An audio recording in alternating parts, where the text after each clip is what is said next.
Merci Madame la Présidente. Monsieur le rapporteur général, Monsieur le Président de la Commission, Mesdames et Messieurs les ministres et Mesdames et Messieurs les députés. Madame la ministre a tout à l'heure rappelé à la tribune la plus fondamentale des vérités de notre projet national. Il est, depuis la guerre en tout cas, depuis le Conseil national de la résistance, il est fondé sur un pacte social unique au monde. Aucun autre pays, autant que le nôtre, n'a assuré, depuis l'éducation du plus jeune enfant jusqu'à toutes les solidarités qui tiennent à la santé, à la retraite, à l'assurance contre le chômage et à la présence dans les dernières années de la vie, aucun autre pays n'a, comme le nôtre, choisi la logique du « tous pour un ».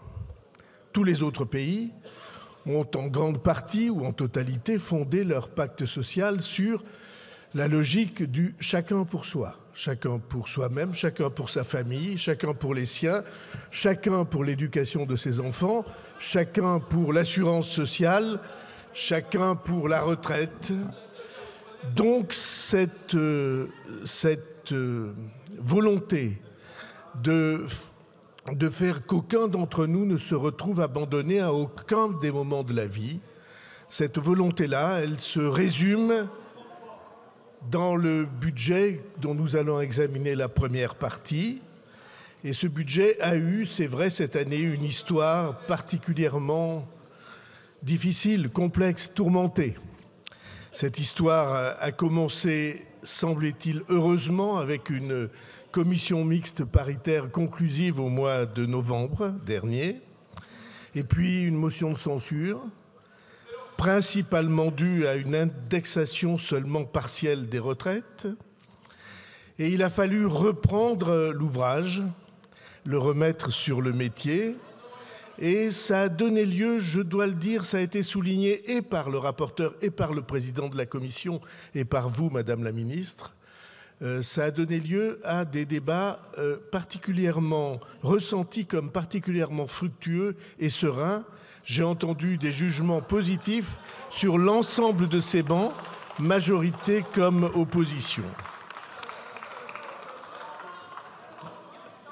Monsieur le Président de la Commission, qui avait pris votre responsabilité au mois de septembre, il y a à peine 4 mois, et vous, Monsieur le rapporteur général, tout nouvellement élu, et qui avez fait, je dois le reconnaître, je dois l'assurer, l'unanimité par la qualité de votre travail. Un texte de 49.3 sur cette première partie, qui est le fruit de discussions avec l'ensemble des groupes qui ont bien voulu échanger avec le gouvernement. Cette première partie est l'ajustement des dépenses et des recettes sur 2024. C'est une obligation pour nous d'avoir un texte qui permette aux acteurs d'avoir une feuille de route claire. Je ne reviendrai pas sur l'ensemble des améliorations qui ont été énumérées à cette tribune, et en particulier seulement sur 2 ou 3 d'entre elles. La première, c'est que les budgets des hôpitaux ont bénéficié d'une augmentation de 3,8%, c'est-à-dire 4 milliards d'euros supplémentaires, leur permettant, je l'espère, de retrouver un meilleur équilibre et puis des effectifs, de mieux rémunérer les soignants, d'améliorer l'accueil aux urgences. Sur l'autonomie et la dépendance, la prévision de 6 500 personnels soignants en plus dans les EHPAD et 300 millions supplémentaires prévus pour qu'ils puissent faire face à des difficultés financières quelquefois immenses. Je veux retenir aussi l'engagement pour l'année sur les problèmes de la santé mentale dont Michel Barnier avait fait, dont à notre tour nous faisons une priorité pour l'ensemble du gouvernement. Et un mot encore pour un sujet attendu depuis si longtemps qui est l'amélioration des retraites agricoles, qui mérite qu'on le mentionne à cette tribune, et l'ouverture d'une réflexion sur cette nécessité de ne plus seulement aborder des problèmes aussi lourds et aussi graves sous l'aspect annuel de l'annualité budgétaire, mais d'ouvrir une perspective vers une pluriannualité qui soit sérieuse et utile. Je veux remercier les ministres qui ont travaillé profondément à ce sujet, à commencer naturellement par Madame Vautrin, par Monsieur Yannick Neuder, par Astrid Panosyan-Bouvet, par Christophe Parmentier-Lecoq et par Amélie de Montchalin. Charlotte Parmentier-Lecoq et Amélie de Montchalin. Ça m'apprendra à raccourcir l'écriture des prénoms. Et donc, le travail que l'équipe gouvernementale a fait sur ce sujet est, je le crois, de bon augure.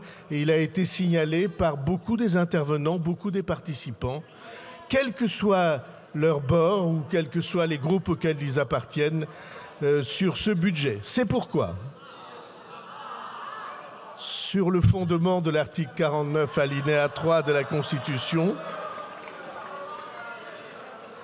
j'engage la responsabilité du gouvernement sur l'article liminaire et la première partie du projet de loi de financement de la sécurité sociale pour 2025, dans leur version adaptée par le Sénat et modifiée par les amendements déposés par le gouvernement et figurant en annexe du courrier que j'ai adressé à la présidente de l'Assemblée nationale. Je vous remercie.